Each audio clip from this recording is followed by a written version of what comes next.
S, Kannada ಚಿತ್ರರಂಗದಲ್ಲಿ ಈ ನಟನಿಗೆ ಎಷ್ಟೇ ವಯಸ್ಸಾದರೂ ಕೂಡ ಸದಾಕಾಲ ಹೆಂಗಾಗೆ ಕಾಣ್ತಿರ್ತಾರೆ. ನಮ್ಮ ಜೊತೆಗೆ ಇವಾಗ ಲವ್ಲಿ ಸ್ಟಾರ್ ಪ್ರೇಮ್ ಅವರು ಇದ್ದಾರೆ, ಮಾತಾಡಿಸ್ತಾ ಹೋಗೋಣ. ಹುಟ್ಟುಹಬ್ಬದ ಹಾರ್ದಿಕ ಶುಭಾಶಯಗಳು.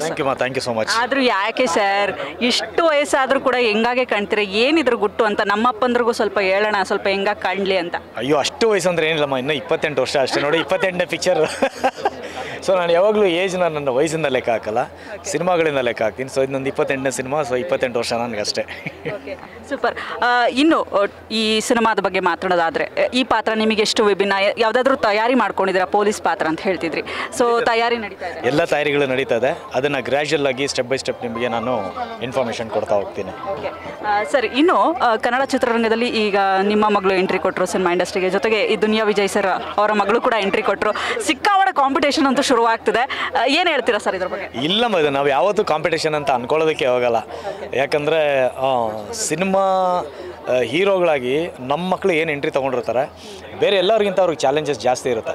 ಬಿಕಾಸ್ ಏನಂದರೆ ಬರೋವಂಥ ಜನ ನಮ್ಮ ಮಕ್ಕಳು ಸ್ಟಾರ್ ಮಕ್ಕಳು ಅಂತ ಗೊತ್ತಾಗಿದ್ದ ಕೂಡಲೇ ಏನು ಮಾಡ್ತಾರೆ, ತುಂಬ ವಿಮರ್ಶಕವಾದ ರೀತಿಯಲ್ಲೇ ಅವ್ರ ಪಾತ್ರಗಳನ್ನ ನೋಡೋದಕ್ಕೆ ಇಷ್ಟಪಡ್ತಾರೆ. ಸೊ ಹಾಗಾಗಿ ರೆಗ್ಯುಲರ್ ಕಾಮನ್ ಪೀಪಲ್ ಏನು ಬರ್ತಾರೆ ಅವರೆಲ್ಲರಿಗಿಂತ ತಯಾರಿ ಇರ್ಬೋದು, ಎಲ್ಲನೂ ಪ್ರಿಪರೇಷನ್ ಏನಿರ್ತದೆ ಎಲ್ಲನೂ ತುಂಬ ಕಷ್ಟ ಇರುತ್ತೆ.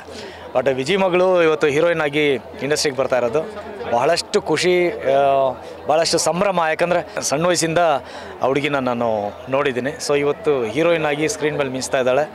Wish you all the best ಕಂದ, ಎಲ್ಲ ಒಳ್ಳೇದಾಗಲಿ ನಿನಗೆ. ಸರ್, ಸ್ಟಾರ್ ನಟ ಅಂತ ಬಂದಾಗ ಒಂದು ಎಕ್ಸ್ಪೆಕ್ಟೇಷನ್ಸ್ ಇರುತ್ತೆ, ಈ ಥರದೇ ಸಿನಿಮಾಗಳು ಮಾಡಬೇಕು, ಈ ಥರದೇ ಪ್ರೊಡ್ಯೂಸರ್ ಜೊತೆ ವರ್ಕ್ ಮಾಡಬೇಕು, ಡೈರೆಕ್ಟರ್ ಜೊತೆ ವರ್ಕ್ ಮಾಡಬೇಕು ಅಂತ. ಆದರೆ ತಾವಂಗಿಲ್ಲ, ಸಿಕ್ಕಾಪಟ್ಟೆ ಡೌನ್ ಟು ಅರ್ತ್, ಎಲ್ಲ ಹೊಸಬ್ರಿಗೂ ಕೂಡ ಎನ್ಕರೇಜ್ ಮಾಡ್ತೀರಾ. ಇದ್ರ ಬಗ್ಗೆ ಯಾಕೆ ಲವ್ಲಿ ಸ್ಟಾರ್ ಪ್ರೇಮ್ ಸರ್ ಹೀಗೆ ಅಂತ? ಇಲ್ಲ, ನಾನು ಒಬ್ಬ ಹೊಸಬಾಗಿ ಬಂದಾಗ ನನಗೂ ಎಲ್ಲರೂ ಎನ್ಕರೇಜ್ ಮಾಡಿದ್ರಿಂದ ಇವತ್ತು ನಾನು ಇದ್ದೀನಲ್ವಾ. ಸೊ ಹಾಗಾಗಿ ಹೊಸಬರಲ್ಲಿ ಹಸಿವು ಜಾಸ್ತಿ ಇರುತ್ತೆ, ಏನಾದರೂ ಒಂದು ಸಾಧಿಸಬೇಕು ಅನ್ನೋ ಒಂದು ಛಲ ಇರುತ್ತೆ. ಸೊ ಹಾಗಾಗಿ ಹೊಸಬರಿಗೆ ಅವಕಾಶಗಳು ಕೊಡೋದು ಜಾಸ್ತಿ ನಾನು. ಸರ್, ಈ ಸಲ ಡಬಲ್ ಸೆಲೆಬ್ರೇಷನ್ ಅಂತ ಹೇಳಿದ್ರೆ ತಪ್ಪಾಗ್ಲಿಕ್ಕಿಲ್ಲ, ಯಾಕಂದರೆ ಅಮೃತ ಅವ್ರದ್ದು ಕೂಡ ಸೂಪರ್ ಹಿಟ್ ಆಗಿತ್ತು ಸಿನಿಮಾ. ಸೊ ಡಬಲ್ ಸೆಲೆಬ್ರೇಷನ್ ಹೇಗೆ ಅಂತ? ತುಂಬ ಸಂಭ್ರಮ ನಮಗೆ. ಆ್ಯಕ್ಚುಲಿ ನನ್ನ ಮಗಳು ಹೀರೋಯಿನ್ ಆಗಿದ್ದು, ಆ ಸಿನಿಮಾ ಸಕ್ಸಸ್ಫುಲ್ ಆಗಿದ್ದು. ಮೊದಲನೇದಾಗಿ ನಾನು ಡಾಲಿ ಧನಂಜಯ್ಗೆ ಮತ್ತು ಟಗರು ಪಲ್ಯದ ಎಂಟೈರ್ ಟೀಮ್ಗೆ ಥ್ಯಾಂಕ್ಸ್ ಹೇಳೋದಕ್ಕೆ ಇಷ್ಟಪಡ್ತೀನಿ. ಅವರು ಅವಳನ್ನ ಆಯ್ಕೆ ಮಾಡಿಕೊಂಡು ಪ್ರಿಪೇರ್ ಮಾಡಿ ಒಂದೊಳ್ಳೆ ಸಿನಿಮಾವನ್ನು ಗಿಫ್ಟ್ ಕೊಟ್ಟರು ಅವಳಿಗೆ. Thank you so much for that. And ಕರ್ನಾಟಕದ ಜನತೆಗೆ ಹೃತ್ಪೂರ್ವಕ ವಂದನೆಗಳು ಹೇಳ್ತೀನಿ. ಅವರು ನನ್ನ ಮಗಳನ್ನ ಆ್ಯಸ್ ಅ ಹೀರೋಯಿನ್ ಆಗಿ, ಅದು ಕನ್ನಡತಿಯಾಗಿ ಅಕ್ಸೆಪ್ಟ್ ಮಾಡಿಕೊಂಡ್ರು, ಖುಷಿ ಇದೆ. ಕೊನೆಯದಾಗಿ ಏನು ಗಿಫ್ಟ್ ಕೊಟ್ಟರು ಜ್ಯೋತಿ ಮೇಡಮ್ ಅಂತ?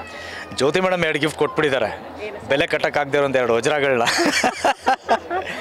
ಅದಕ್ಕಿಂತ ಹೆಚ್ಚಿಗೆ ಗಿಫ್ಟ್ ನಾವು ಇನ್ನೇನು ಎಕ್ಸ್ಪೆಕ್ಟ್ ಮಾಡೋದಕ್ಕಾಗಲ್ಲ. ಅವಳ ಪ್ರೀತಿ ನನಗೆ ತುಂಬ ದೊಡ್ಡ ಗಿಫ್ಟು, ಅವಳ ಪ್ರೀತಿ ನನಗೆ ತುಂಬ ದೊಡ್ಡ ಶಕ್ತಿ, ಅವಳೇ ನನಗೊಂದು ಗಾಡ್ ಗಿಫ್ಟ್.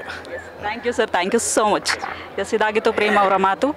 ಕ್ಯಾಮ್ರಾ ಪರ್ಸನ್ ಯುವ ಜೊತೆ ಪೂಜಾ ಶಿವಕುಮಾರ್.